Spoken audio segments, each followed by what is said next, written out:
we have with us Ali Abbas and Mansha Pasha. Assalamu alaikum जनाब and welcome to my show.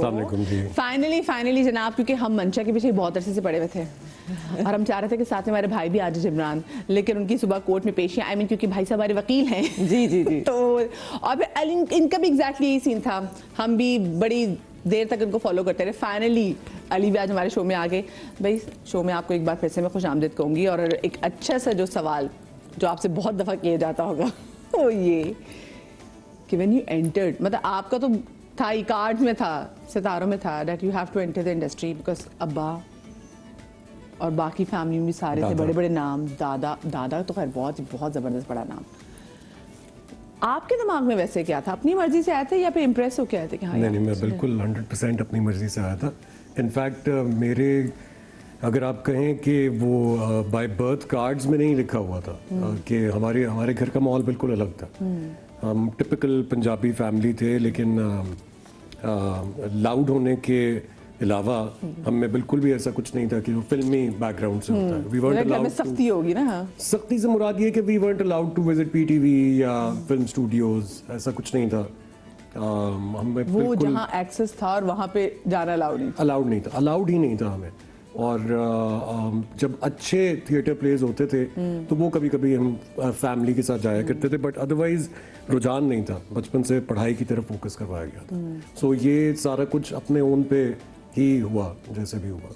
और जब बिल्कुल join किया था तो दिमाग में क्या था कि बस आए हैं तो बस के बाद रह जाना है या फिर बस? अनसर्टेनिटी तो होती है ना जब आप आते हैं यहाँ पर। आई एम श्योर मंशा भी एग्री कर सकती होंगी इस बात के साथ, बिकॉज यू नेवर नो।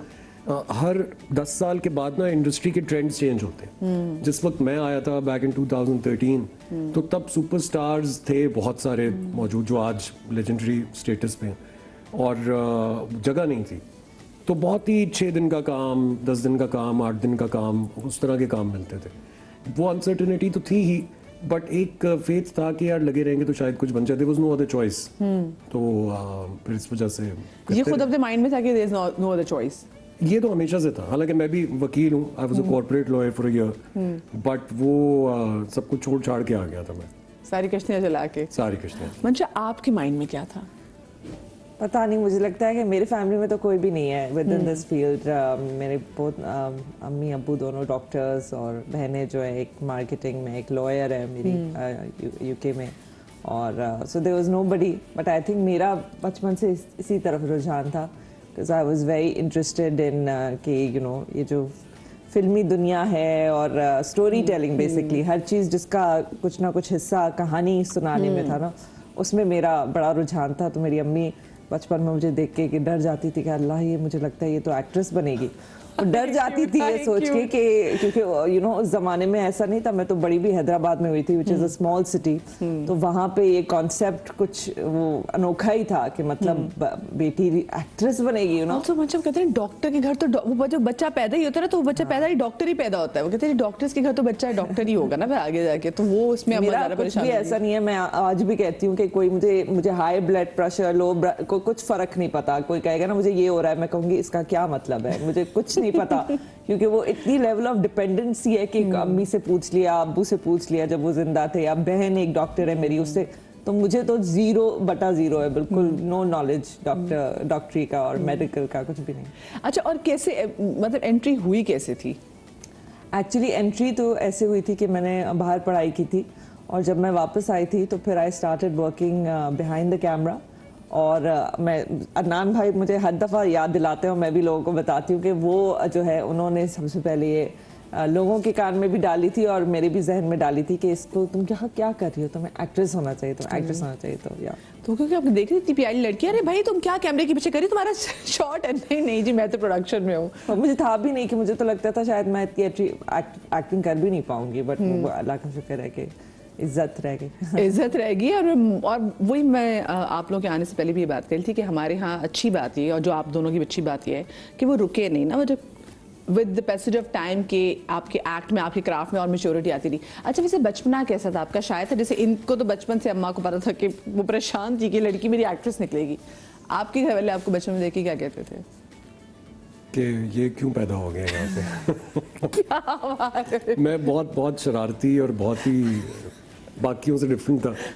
तो जितने मेरे कजन्स थे उनके साथ जरा दोस्ती तो सबके साथ जाहिर है कजन्स के साथ होती है, बट मैं थोड़ा सा नोटोरियस साइड पे था, तो मेरे घर वाले बहुत परेशान रहते थे। मेरे नुकसान करते थे घर वालों का, सबका बहुत ही आई थिंक वो बचपना तो मतलब बचपना तो सबका प्रीटी मच सेम ही होता है, बट थोड़ा सा जो आप जिसको कहेंगे टीन एजेस में जो उसका बचपना होता है वो बहुत नहीं, खतरनाक। कुछ बच्चे ऐसे ना, कुछ बच्चे जरा खामोश तबाह होते हैं, कुछ बड़े शरारती होते हैं, कुछ बड़े आजकल चंट बच्चे होते हैं। मैं शुरू से बहुत बात होनी है, बहुत बात होनी है। इतनी सुबह जरा थोड़ा वक्त लगेगा, मेरा ख्याल है 10 बजे तक आंखें खुल जाएंगी, दिमाग खुल जाएगा, चलने लगेगा। तो अच्छा मुझे बताएं कि फिर वैसे कुट पड़ी है आपको कभी? कुट, ऐसी कुट, सही आपने लफ्ज यूज किया। हाँ, वो हम पंजाबी है ना, तो हमारे यहाँ बच्चों को मारते नहीं है, चपेट नहीं होती, कुट होती है। सानू कुट पहनती है। हाँ जी। तो बहुत कुट पड़ी मुझे, मेरी वालदा से बहुत कुट पड़ी, वालिद से एक दो दफा यादगार वाली पड़ी। चंबे। हाँ, वो एक दो दफा ही पड़ी है बस, वो यादगार है। वालदा से तो रोज झाड़ू जूती, घर हमारा जो आबाई घर है वो बहुत बड़ा था, तो वो उसमें सर्कल अराउंड करता रहता था, मैं भागता रहता था, वो मेरे पीछे पीछे भागती थी, और दादी और फुप्पोएं और बस सब बचाने की कोशिश कर रहे होते थे, लेकिन पता नहीं कुछ। अच्छा, अम्मा वैसे नहीं भागती, लेकिन बच्चों के पीछे जूती के साथ चप्पे। एक दफा मुझे भी याद है, अम्मी को हमारे बहुत गुस्सा आया, और हम 4 बहनें, अच्छा किसी एक ने भी शरारत की ना, ये सबसे अजीब सा रूल था कि थप्पड़ सबको पड़ेगी। अरे भाई हमने तो की नहीं, हमें क्यों? उसमें जो है हम भाग रहे हैं, हम बेड के ऊपर छलांग, तो अम्मी भी बेड के ऊपर छला। अरे वैसे तो कभी नहीं, इसमें जो एक एनर्जी आ जाती है ना। हमारी वालदाओं को ओलंपिक्स में जाना चाहिए, क्योंकि सारी चीजें बहुत अच्छी हैं। अच्छा, इसके अलावा क्रिएटिव बड़ी थी ना टॉर्चर करने में।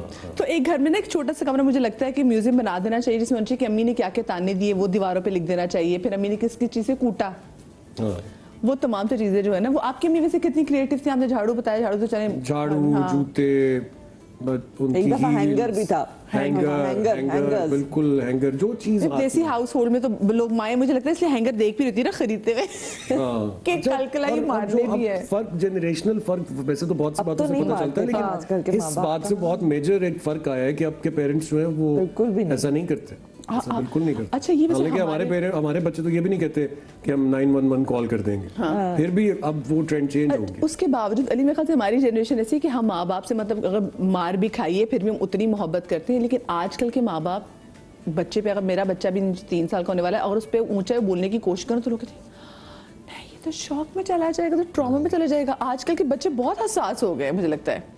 मुझे तो लगता है इतना हसास होना भी नहीं चाहिए। हाँ, हसास नहीं होना चाहिए, लेकिन एक जो मुझे लगता है चेंज आया है वो जो बहुत डिबेट हुई है, वो खैर डिबेट की हद तक ये मेंटल हेल्थ वाली बात जो है, वो मुझे लगता है कि वो काफी अब लोग सोचते हैं उसके बारे में, बच्चों की, because growing up I think बड़ा इंपॉर्टेंट है कि आपका बचपना कैसा गुजरे। It depends a lot on how you have grown up and environment क्या है आपका, उसके अंदर की बात जो है आई थिंक वो अब ज्यादा मैटर करता है जब आप बच्चे को डांटते हैं। लेकिन जितना आप बच्चे को रगड़ वो रखेंगे तो बच्चे में ना सर्वाइवल इंस्टिंक्ट और बढ़ जाएंगे। ये होना एक अलग बात है। ये हमारे यहाँ तो बच्चों को हम वो अब कर ही नहीं रहे ना, हम तो अपने बच्चों को बहुत वो ना, हमने अपने गैजेट वाले बच्चे बना लिए ना। हाँ, वो वाले बच्चे रगड़ कैसे हो सकते हैं जिन्होंने अपने आईपैड्स और इनसे बाहर नहीं निकलना, फोन किया ना हो।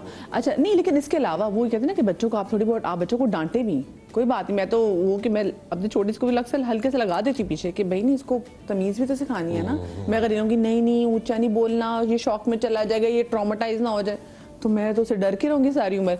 मुझे ये बताएं, वैसे जब आपका पहला प्रोजेक्ट ऑन एयर गया था तो क्या दिल की हालत थी और मतलब क्या एक्सपेक्टेशन थी? अच्छा, मैं तो चली गई थी ना, मैं तो यूके चली गई थी। मैंने कहा था मैं तो इतना डर गई थी। आपका जिंदगी गुलजार है था जी, मैं तो इतना वो थी, और उसका प्रेशर भी बड़ा था क्योंकि वो सुल्ताना आपा का प्रोजेक्ट था, ये था वो था। मैं तो इतनी उसमें थी कि मैं तो चली गई थी, मैं बाहर ही चली गई थी। मैंने कहा था मुझे ना ही पता चले कि क्या हो रहा है। मैं कोशिश कर रही, मैंने देखा भी नहीं, बहुत अरसे तक मैंने देखा ही नहीं। मैं आज तक अपने ड्रामे, कोई भी ड्रामा मैंने शायद पूरा नहीं देखा, या हाँ पूरा तो बिल्कुल भी नहीं देखा, लेकिन वैसे भी नहीं देखा। मैंने बहुत छोटे छोटे क्लिप्स देखे होंगे। मतलब लेकिन लोगों ने बताया तो है, मतलब हम तो भी लाइक यार कौन इतनी जबरदस्त लड़की आई है, इसलिए तो मुझे देखने की जरूरत नहीं पड़ती, क्योंकि मुझे इर्द गिर्द के अतराफ के इतने लोग हैं जो आके बता ही देते हैं कि ये हुआ, तुम्हारा ये अच्छा था, तुम्हारा ये बुरा था। तो इतने लोग हैं बताने वाले कि मुझे लगता है मुझे वैसे भी जैसे मेरे टीवी पे कभी कुछ आ रहा होगा या मेरे हस्बैंड लगाएंगे तो मैं कहूँगी नहीं, चैनल चेंज। मुझे होता है कि मेरे सामने नहीं लगा है, मुझे ऑकवर्ड सा लगता है। तो और पहले प्रोजेक्ट पे अम्मा अब्बा की तरफ से, घर वालों की तरफ से वैसे क्या फीडबैक आया था? अच्छा ही आया था। मतलब कि मेरी अम्मी जो है वो बिल्कुल ही वो नहीं है, बहुत ज़्यादा तारीफ नहीं करती हैं वो। तो वो मतलब कि अगर बुरा नहीं आया तो बंदा समझ ले कि अच्छा ही है। तो आई थिंक यही था कि मतलब कि कुछ ऐसा सच बुरा नहीं आया था, अच्छा ही आया था, पसंद किया था। अच्छा, मेरी अम्मा भी ना बहुत ज़्यादा एक्सप्रेसिव नहीं थी, बट मेरी अम्मी को मैं देखती कि वो एंजॉय सारी चीज़ करती थी, देखती टिकटिकी बांध के देखती। आई एम श्योर कि आपकी अम्मा का भी ऐसा नहीं, वो देखते बहुत ही ज्यादा, बल्कि मैं कहती हूँ मेरे घर वाले थोड़ा कम गौर से देखें तो ज्यादा अच्छा है। वो बहुत ही गौर से देखते हैं, वो एक एक चीज नोट करेंगे, इसमें तुम्हारे बाल ऐसे थे, इसमें तुम्हारे कपड़े ऐसे थे, अच्छा तुम ये नहीं किया करो, तुम वो नहीं पहना करो। और मेरी है भी 4 बहनें और फिर अम्मा भी, और सब ओपिनियंस में क्या अब मुझे फिल्टर आउट करना पड़ता है कौन सी चीज मैं सुनूं, कौन सी चीज मैं ना सुनूं।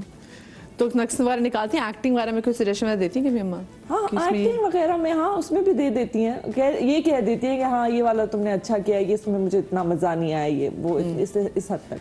अच्छा, लेकिन ये भी नहीं इसमें मुझे मजा नहीं आया, वहाँ पे कहते अच्छा अम्मी नेक्स्ट। हाँ, मेरे घर वाले बिल्कुल भी रास नहीं करते मेरा, बिल्कुल इस मामले में रास नहीं करते। मैं कहती हूँ वो जो माँ बाप होते हैं ना, जो हर चीज में अपने मेरे बच्चे ने हर चीज इतनी अमेजिंग की, हर चीज मेरी अम्मी बिल्कुल ऐसी नहीं है और मेरे घर में कोई भी ऐसा नहीं। अच्छा, फिर मुझे एक चीज मैं तो कनेक्ट कर सकती हूँ, जो माँ बाप आपकी जरा इतनी तारीफ ना करते हैं ना, फिर कोई बाहर लोग आपकी तारीफ करें तो आपको लगता है यार मेरे से मजाक तो नहीं कर रहे। अच्छा, आपको तारीफ ना लेनी नहीं आती फिर? अच्छा, मेरे बड़ा काम रिस्पॉन्स होता है ना। अब आई थिंक वही होता है कि आपको 100% यकीन नहीं आ रहा होता, आपको होता है शायद ऐसे ही कह रहे हैं। तो कोई कहता है ना आप ये इतना ये था, ये तो मैं कहती हूँ अच्छा, तो मैं कहती हूँ अच्छा ठीक है। कभी कभी मैं फील करती हूँ यार मैं हूँ है, मतलब इसका मतलब। तो हाँ, आई थिंक वो होती है कि या तो माँ बाप बहुत ज्यादा तारीफ करते हैं या फिर बहुत कम करते हैं। आप बताएं आपका क्या सीन था जब आपका पहला प्रोजेक्ट ऑन एयर हुआ था? मेरा जब पहला प्रोजेक्ट ऑन एयर हुआ था तो मुझे लगता था कि मैं रातों रात स्टार बन जाऊंगा, कमाल काम कर दिया मैंने। लेकिन वो मंशा वाली बात है कि जब मैंने पहली बार अपना काम देखा तो मैं पहले एपिसोड के बाद दोबारा अपना काम देख नहीं सका। मुझे लग रहा था कि मैं उल्टी कर दूंगा कि आप कितना बुरा काम कर रहा हूँ मैं। आई थिंक आप अपने सबसे वर्स्ट लाइक क्रिटिक होते हैं, लेकिन मैंने वो एक्टर्स भी देखे जो लोगों को बुला के अपना काम दिखाते हैं बाकायदा। तो मुझे और क्लिप्स भेज रहे हैं। हाँ, मुझे सबसे ज्यादा हैरत होती है उस बात पे। मैं कहती हूँ कैसे कर रहे हैं ये, मैं तो कह रही हूँ ना, पासिंग में भी कोई लगा दे तो मैं बोलूँ यार अच्छा देखना है बाद में देखें मेरे सामने। मैं तो इस तरह के हर टेस्ट में फेल होता हूँ क्योंकि मैं जोन आउट हो चुका होता हूँ। और जब वो पूछते हैं कि ये देखा था आपने पार्ट में, कहता हूँ हाँ बिल्कुल, कैसा लगा, बहुत अच्छा था। और उन्हें पता होता है कि मैंने कुछ और से नहीं देखा।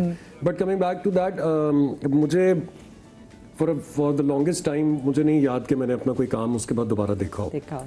बहुत ही और अभी भी नहीं देखता। अभी भी, अब तो बिल्कुल भी नहीं देखता।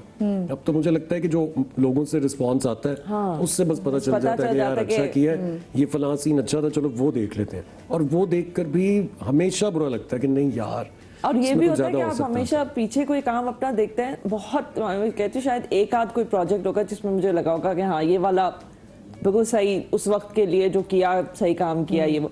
वरना आप हमेशा पीछे देखते कहते हैं यार थोड़ा सा अलग करना चाहिए था, ऐसे नहीं। ये जो परफेक्शनिस्ट मेरे साथ बैठे हुए यहाँ पे, मतलब वो काम जो हम उनकी तरह पसंद करते हैं, ये अपने उस काम में से मीमेख निकाल लेते हैं। ये वो लोग आज हमारे साथ बैठे हैं। इनसे बड़ी दिल की बातें भी करेंगे, लेकिन अभी मुझे एक छोटी सी ब्रेक लेनी जनाब, कहीं मजा आएगा।